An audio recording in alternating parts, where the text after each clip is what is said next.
Bakit? Number 1. Sasabihin na naman Kasi ni po, Tita yung sinabi niya po, yung matagal ko nang... Pangalan mo yan, wala tayong magagawa. May mari ka talaga. Hindi pwedeng burahin yan. Pangalan mo yan Kadugtong yan. Gusto ko marinig sa kanya kasi... Sulatin mo na. Dati, wala po akong narinig sa kanya na bakit mo maiiwan? Bakit bigla ganyan? Mahal mo ba talaga ako? Wala po. Tatawanan ni Tita. Ba't ka tatawanan? Maria ko. Ha? So, gusto ko po May yung Maria sasabihin ka sa na kanya na ni Tita. Hindi nga po pwede kasi pangalan mo yan. mag-move forward. Pangalan mo yan, Denise Marie. Hindi mo pwedeng wala kang Marie kasi nandyan na yan.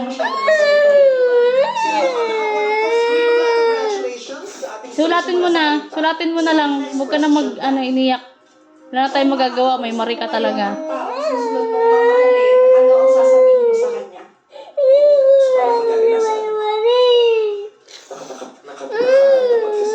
Tawa-tawa ko pa rin Natawa ko? Hindi mo ako natawa.